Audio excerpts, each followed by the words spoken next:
Assalamualaikum warahmatullahi wabarakatuh. Bismillahirrahmanirrahim. Marilah kita lanjutkan kajian kita. Yang pertama kita puji dan syukur kepada Allah Subhanahu wa taala dan kepada Rasulullah sebagai panutan kita. Mudah-mudahan kita mendapatkan syafaatul utsma di hari kiamat dari Rasulullah sallallahu alaihi wasallam. Amin ya rabbal alamin.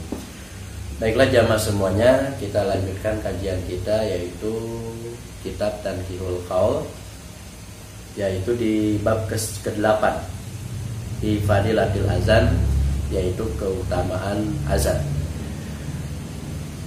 Hadis selanjutnya, wa qala sallallahu alaihi wasallam, salah satun yuksimuhumullahu ta'ala min azabil qabri. Ada 3 orang yang akan dihalangi dari siksa kubur oleh Allah Subhanahu wa taala. Yang pertama adalah asyahid, orang yang mati syahid.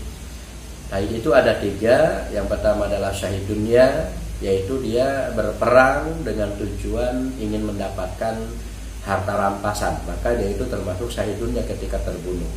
Adapun syahid akhirat adalah orang yang terbunuh karena menghalangi orang yang berbuat zalim, itu termasuk syahid akhirat. Di antaranya ada juga syahid akhirat itu adalah orang yang melahirkan, kemudian orang yang terbawa hanyut, kemudian orang yang sakit kepala, dan adapun orang yang terbakar itu termasuk kepada syahid akhirat.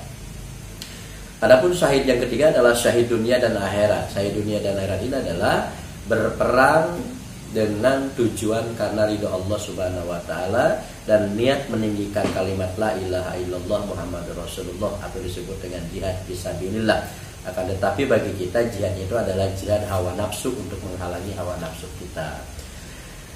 Yang kedua adalah wal muadzin, orang yang akan mendapat perlindungan dari Allah siksa kubur itu adalah orang yang azan.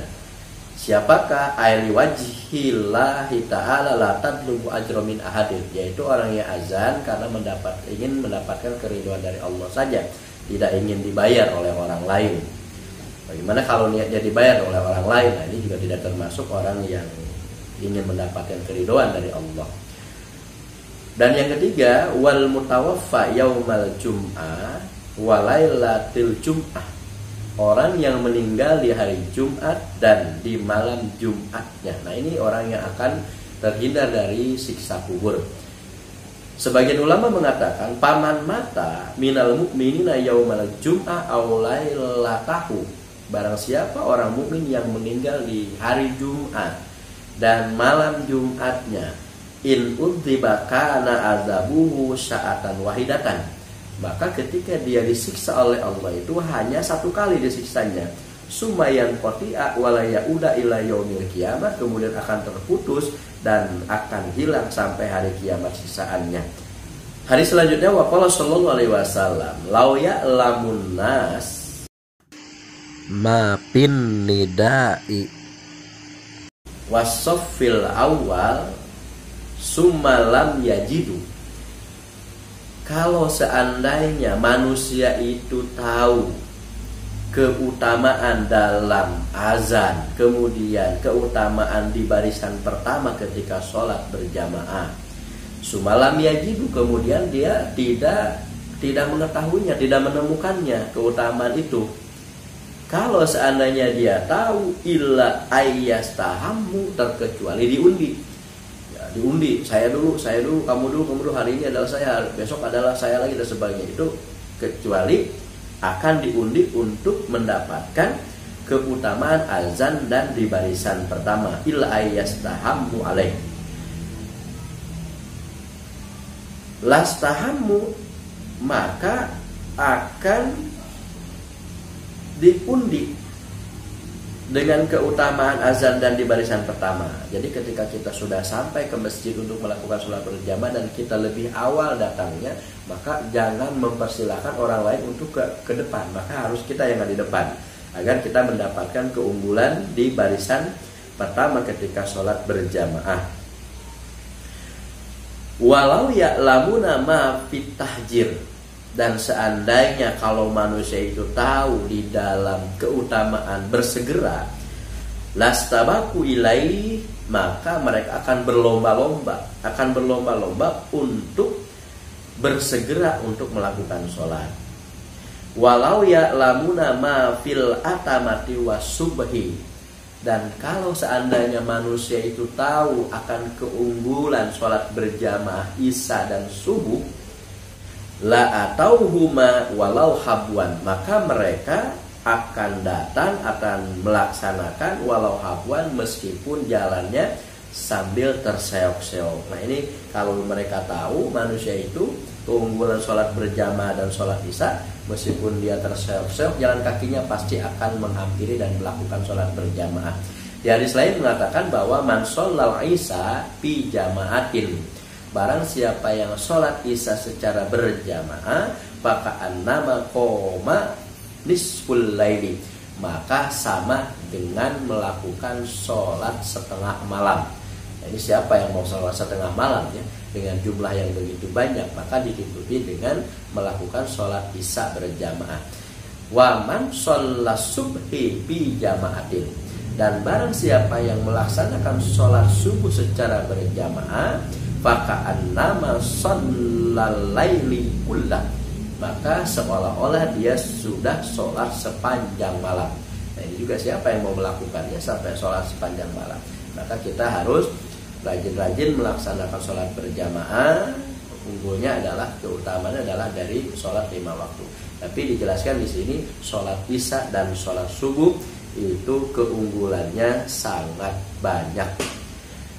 Wa qala sallallahu alaihi wasallam, dan telah bersabda Nabi sallallahu alaihi wasallam, man sami an-nida, barang siapa yang mendengar azan. An-nida ini adalah panggilan untuk sholat, yaitu azan. Qabbala ibhamaihi, maka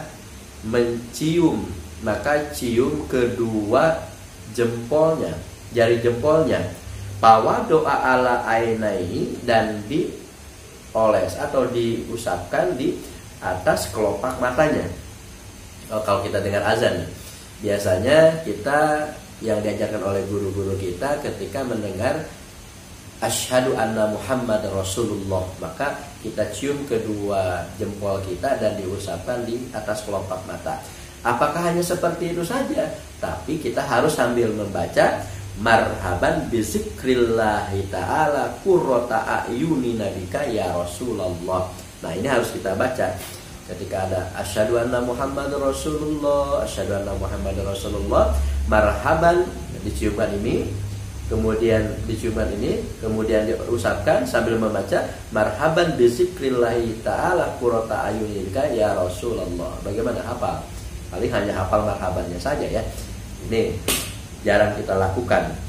Ketika kita membaca doa itu marhaban bizikrillahi ta'ala qurrata ayuni nabika ya Rasulullah, maka kata Rasulullah, fa'ana syafi'uhu yaumal qiyamah, maka aku akan memberikan pertolongan di hari kiamat, wa qaiduhu ilal jannah, dan dikumpulkan duduk bersama kami di surga.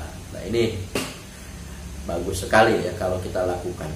Wa qala sallallahu alaihi wasallam, dan Nabi bersabda, idza kana waqtal adzan, ketika datang waktu sholat atau waktu azan, futihat abwabus samai, maka akan terbuka semua pintu-pintu langit. Wastujiba doa, dan akan diijabah doa itu. Wa iza kana waqtal iqamah, dan ketika telah datang waktu qomat atau iqamah, lam turad da'watuhu, maka tidak akan tertolak doanya. Berarti ini ketika kita azan selesai, kita baca doa. Ketika kita iqamah, kita juga baca doa. Bagaimana ketika kita setelah mendengarkan azan dan membaca doa? Doanya adalah Allahumma robba hadhihi da'wati tamma wa sholatil qa'imah ati Muhammadanil wasilata wal fadilah wa ashu maqama mahmudan ladhi wa adda innaka la tukhliful mi'ad. Nah itu ketika selesai azan. Adapun ketika selesai iqamah, kita baca Allahumma robba hadhihi da'wati tamma wa sholatil qa'imah sholli ala sayyidina Muhammadin wa atihi su'lahu yaumal qiyamah. Nah, itu yang kita baca ketika kita mendengarkan iqomah. Karena doa itu tidak akan tertolak di antara azan dan iqomah. Bahkan Imam Nawawi mengatakan di dalam kitab Azkar dari Anas bin Malik qala Rasulullah sallallahu alaihi wasallam, telah bersabda Rasulullah sallallahu alaihi wasallam, la turaddud du'a bainal azan wal iqomah. Tidak akan tertolak doa di antara azan dan iqomah. Hadis ini diriwayatkan oleh Abu Daud dan Imam Tirmizi serta Imam Nasai. Dan sahabat lain bertanya, "Famadza naqulu ya Rasulullah?" Qala salullohal afiyata fid dunya wal akhirah. Intaha. Wa qala sallallahu alaihi wasallam, dan telah bersabda Nabi sallallahu alaihi wasallam, man qala indal adzan, siapa yang ketika mendengar azan, atau dengan kita nggak bisa alhamdulillah sudah datang waktunya, tapi kalau biasakan kita mendengar azan baca marhaban bil qailina adlan marhaban bis sholawati wa ahlan kataballahu ta'ala lahu alfa hasanatin, maka Allah akan menulis baginya 1000 kebaikan. Wa maha anu alfa sayatin, dan akan menghapus baginya itu 1000 kejelekan. Wa rafa'alahu alfa darajatin, dan akan mengangkat baginya 1000 derajat. Wa qala sallallahu alaihi wasallam, bahkan Rasulullah juga mengatakan, man sami al adzan, barang siapa yang mendengarkan azan.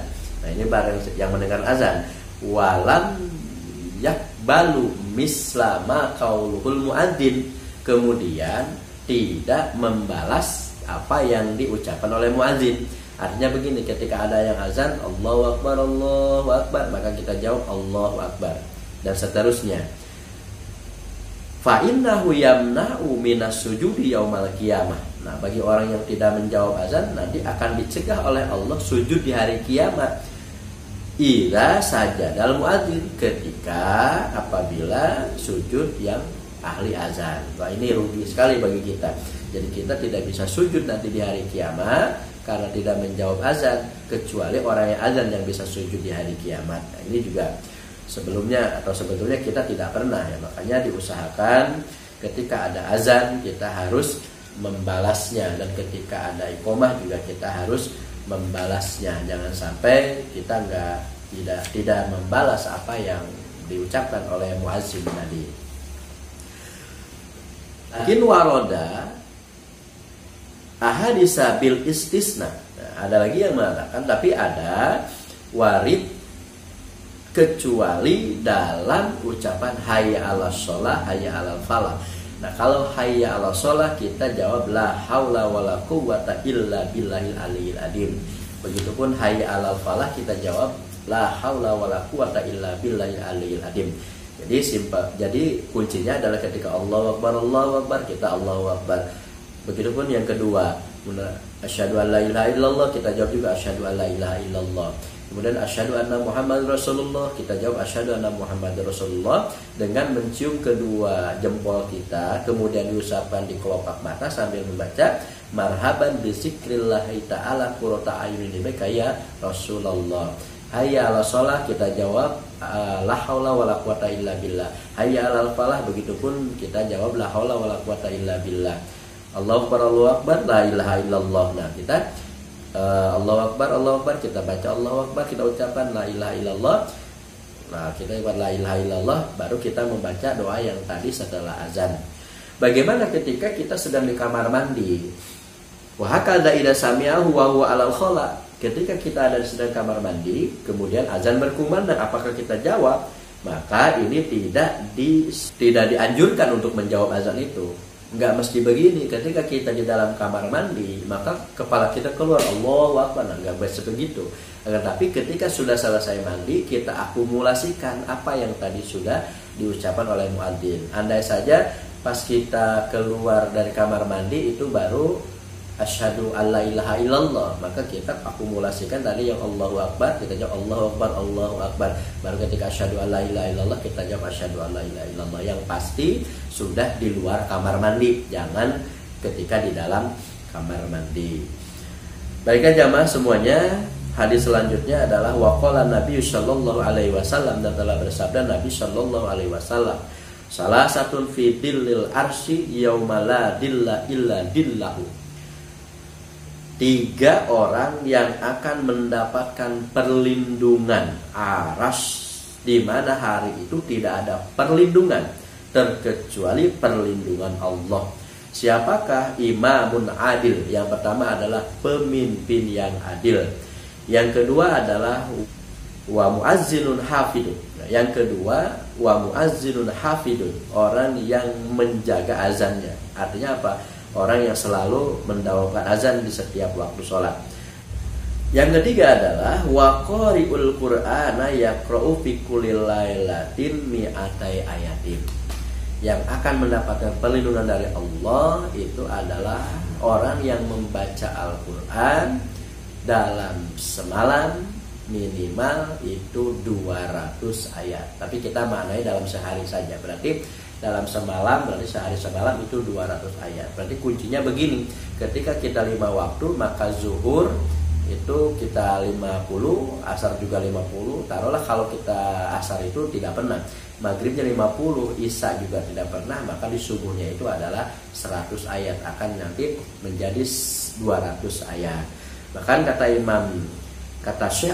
kata Syekh Abdul Qadir Jailani mengatakan bahwa wa yustahabu allayanama hatta yaqra salasumi'atin, dan disunahkan kepada kita sebelum tidur kecuali membaca Al-Quran sebanyak 300 ayat. Ketika kita sudah membaca 300 ayat, liyudkhil fi jumratil abidin, kita akan termasuk orang-orang yang ahli ibadah. Wala yaktub minal ghafilin, dan tidak akan dimasukkan kepada orang yang lengah dan lemah. Fal yaqra, maka bacalah surat Al-Furqan was Syu'ara.